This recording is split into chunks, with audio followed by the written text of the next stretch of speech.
बैठाऊं तोहे नाम में, कैसे बैठाऊं तोहे नाम।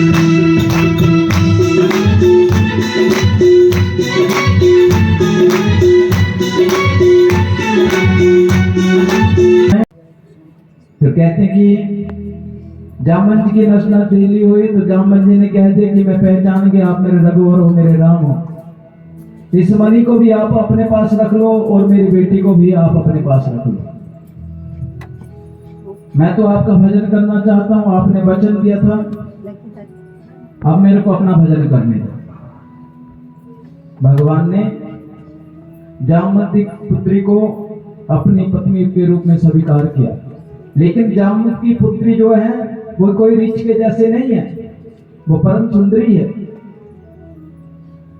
और भगवान जामवंती को लेकर द्वारका में पहुंचे और उस मणि को लिया और सत्यजीत को दिया कि ये लो तुम्हारी मणि, जिसकी वजह से तुमने हमें कलंक लगाया। सत्यजीत को बड़ी गलानी हुई, बड़ा दुख हुआ कि मैंने अनायास भगवान के ऊपर कलंक लगाया, चोरी का इल्जाम लगाया। सत्यजीत ने कहा कि मैं भी आपका भजन करना चाहता हूं, इस मणि को भी आप रखो और हमारी पुत्री सत्यभामा को भी अपने पास रख लो। भगवान ने कहा कि मणि को तो हम तुम्हारी नहीं रखेंगे क्योंकि इसकी वजह से हमें कलंक लगा है, लेकिन तुम्हारी पुत्री को हम स्वीकार जरूर करेंगे। भगवान का तीसरा विवाह जो हुआ वो सत्यभामा के साथ हुआ और भगवान का चौथा जो विवाह हुआ वो कुलंदरी यमुना के साथ हुआ। मैंने पहले भी कहा ना कि भगवान जब टोकरे में बैठे हुए थे, वासुदेव जी ले जा रहे थे, तो यमुना माता ने कहा था कि हमारे पति का आगमन हुआ है, हम उनके चरणों को स्पर्श किए बिना अपने जल के स्तर को कम नहीं करेंगे। भगवान का चौथा जो विवाह हुआ वो कुलंदनी के साथ हुआ। अहम देवस्य सवितुर्पिता पति मक्षति विष्णु वैरण्यम परमं तव परिस्थिति मां स्थिता।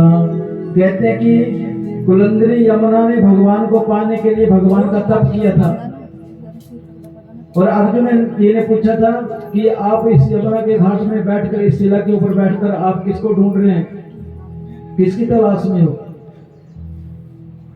तो कुलंदनी यमुना ने कहा था कि मैं यहाँ पर भगवान को पाने के लिए, कृष्ण को पति रूप में पाने के लिए तपस्या करती हूँ। कहा कि वो तो मेरे रथ में बैठे हैं। और कहते कि उसी समय अर्जुन ने भगवान को वहां लाया और माता यमुना के साथ उनका विवाह हो गया। पांचवा जो विवाह हुआ वो मित्रवृंदा के साथ हुआ है, छठवां भद्रा के साथ हुआ है, सातवां सत्य के साथ हुआ है, आठवां लक्ष्मण के साथ हुआ है। इस तरह भगवान की 8 पटरानियां हैं। जो 8 प्रकार की प्रकृतियां हैं वह भगवान की पटरानियां हैं। कहते हैं कि एक भौमासुर नाम का राक्षस था जिसने अदिति माता के छत्र कुंडलों की चोरी की थी।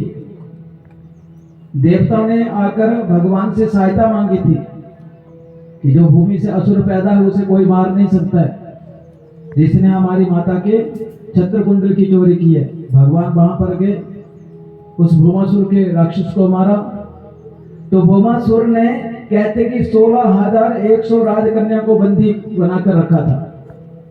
राजन भगवान के मन में विचार उत्पन्न होने लगे कि अगर इन्हें मैं ऐसे जाने दूंगा तो ना इनको घर वाले स्वीकार करेंगे कि राक्षस के घर में रहकर आई हैं। अब राम भगवान जैसे जिन्होंने अग्नि परीक्षा दी थी माता जानकी ने, तो धोबी ने उनके ऊपर कलंक लगा दिया था। तो ये तो साधारण कन्या थी, राजकन्या थी, अब इनके ऊपर कलंक क्यों नहीं लगता? लेकिन जो भगवान कर सकते हैं वो हम नहीं कर सकते। ध्यान देना इस बात पर। राम भगवान मर्यादा में रह रहे थे, इसलिए भगवान ने मर्यादा का नहीं तोड़ी, ना ही मर्यादा के अनुकूल कोई काम किया। लेकिन कृष्ण भगवान जो है लीला पुरुषोत्तम है, भगवान राम जो है मर्यादा पुरुषोत्तम है और भगवान कृष्ण लीला पुरुषोत्तम है। और भगवान कृष्ण ने कभी छुपाया भी नहीं कि मैं भगवान नहीं हूं। और भगवान जो कर सकता है वो हम नहीं कर सकते हैं।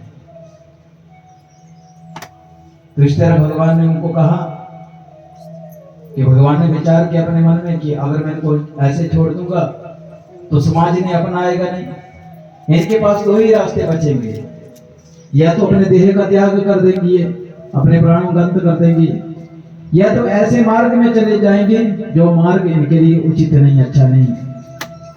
पर भगवान ने उन 16,100 राजकन्या के साथ एक साथ विवाह किया। भगवान ने कहा कि आपको बुरा ना लगे तो हम आपसे विवाह कर लें। अब भगवान से कौन नहीं जुड़ना चाहता भाई? 16,100 राजकन्याओं के साथ भगवान ने विवाह किया। लेकिन भगवान की ये जो पत्नियां हैं 16,108 जो पत्नियां हैं वो कोई साधारण कोई कन्या नहीं है। कहते कि उपासना कांड के मंत्र जो है 16,000 है और 100 प्रकार के उपनिषद हैं और 8 प्रकार की प्रकृतियां हैं। हम प्रकृति के बस में रहते हैं। प्रकृति किसके बस में रहती है? परमात्मा के बस में। 8 प्रकार की प्रकृतियां हैं। भूमि रापो नलो वायु खम मनो बुद्धि रे वचः अहंकार इति में बिना प्रकृति निष्ठता। कहते कि भूमि जल अग्नि वायु आकाश मन बुद्धि अहंकार, ये 8 प्रकार की प्रकृतियां हैं। इनके बस में हम रहते हैं। और ये प्रकृति किसके बस में रहती है? परमात्मा के बस में रहती है ना, परमात्मा के बस में। और उपासना कांड के मंत्र, भगवान के समीप चले जाना वो उपासना है। उपासना कांड के मंत्र 16,000 है। वो सब भगवान कृष्ण की पत्नियां हैं। 100 प्रकार के उपनिषद हैं, वो सब भगवान की पत्नियां बनकर द्वारिका में आई हैं। कहते कि भगवान के इस तरह 16,108 विवाह हुए।